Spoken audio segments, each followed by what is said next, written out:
Hi y'all, welcome back to my shop. An ER32 Collet is a great accessory for your lathe to hold small parts, and I'm going to talk about that a little bit more.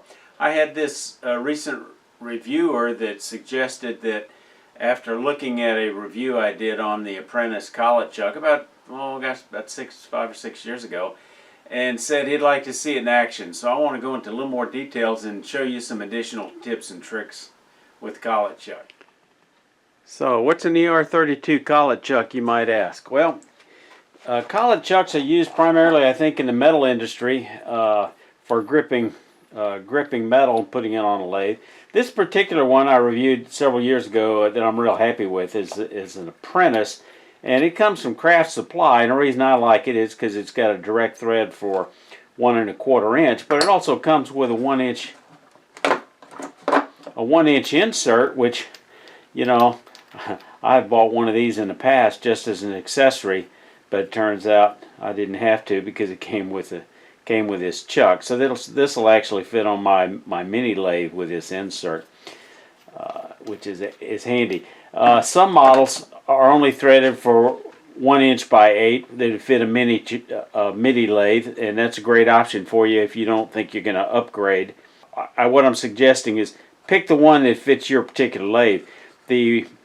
The one from Penn State, which is very similar to this, might even be made in the same factory, except it's got the 1 by 8 inch thread, and it comes with an adapter for a 3/4 by 10 that'll fit some older small lathes. So here's how the thing works. You take a collet to fit your particular work, you pop it in place, and then thread it on like this. Then you thread it on your lathe like this. And so let's take, this is a half, well, that's the wrong size. So let's swap this out. I've got a 1/2 inch dowel, so I get my 1/2 inch collet.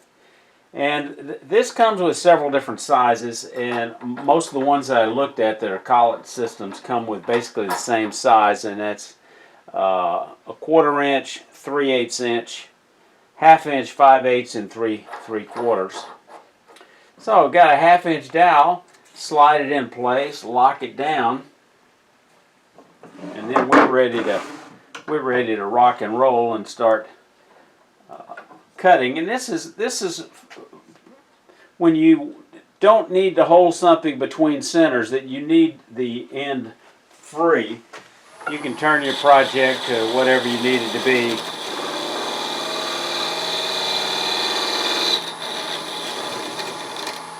And I'll have examples of projects a little bit later in this video.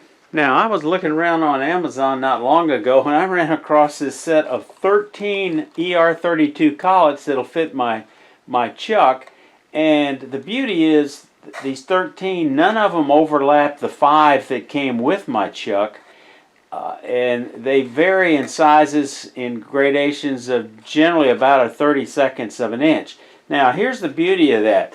A moment ago, we showed you where we put this 1/2 inch dowel in here, and it worked just great. Now I picked up another 1/2 inch dowel, at least I thought it was a 1/2 inch dowel, and guess what? It doesn't fit. So how do I solve that? The reason I bought these is because I just look around and find one that'll fit, and I don't have to worry so much about sizing that dowel or tenon as much as I do about finding one that'll just fit. And this set was so reasonably priced, I thought, you know, this is well worth, for the kind of work I do, it's well worth having this in my tool trip because it's going to save me a lot of time. So I found this particular one, which is 17/32, just a hair, 1/32 inch larger, and guess what? This thing works like a champ. I tighten it down, and it's tight. And I don't have to worry about putting it between centers and sizing it and getting it just right. So one of the advantages of of these collet chucks is they hold the wood very, very secure. In addition, because they're round and you have full contact around the cylinder, like on this particular one, you don't have any marring or marking on it. So that's the beauty of it. The downside is one I just mentioned. The tolerances are very close. They will only clamp down about 1 millimeter or about 1/32 of an inch. So you have to size your dowel or cylinder very, very precisely. I have a link in the show notes to this document by Andrew Cotta on the International Association of Pen Turners on gripping dimensions for the ER32 Collet. And that's where this comes in. Now, they've got some very small sizes. The link to my Amazon shop is in the show notes, and from time to time I'll have affiliate links. Full disclosure, as an Amazon affiliate, if you buy anything through my links, I'll get a small commission. Mounting my 60-degree cutter in this is far preferable for my threading jig is far more preferable than to using this type of pull drawbar where it pulls into the Morse taper, because this is just much more a little more inconvenient to use. Another feature of this is if you were doing some drilling on the lathe, you could use the appropriate size collet, in this case a 3/8 inch, and mount this for drilling with the headstock if you were pushing your work into it, and it's a much doesn't stick out nearly as far as a Jacob's chuck, which could be an issue especially on a MIDI lathe.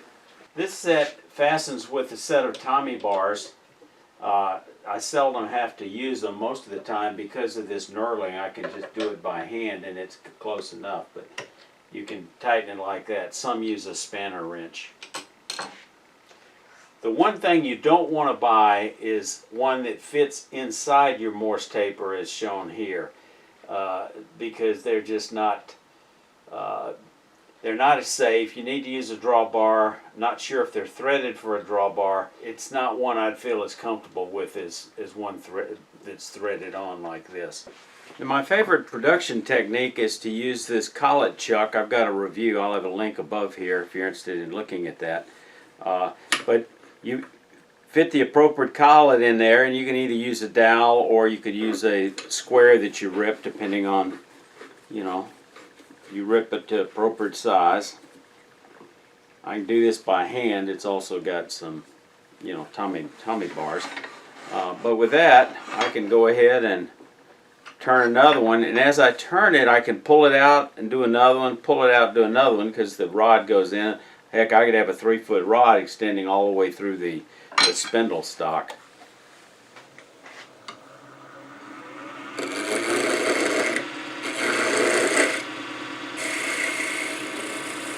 And then I'm off to the races. Collet Chuck worked great for making handles on these bell ornaments, the little top bead on these birdhouse ornaments, or the finials, or the perches, or even turning these little two-part birds as shown earlier. The noses in these gnomes work great, and the various parts of the smaller parts of the nativity scene. The beaks on these birds, as well as the stems on fruit like this apple or orange, as shown in this bowl, or the finial pulls on a box top like this.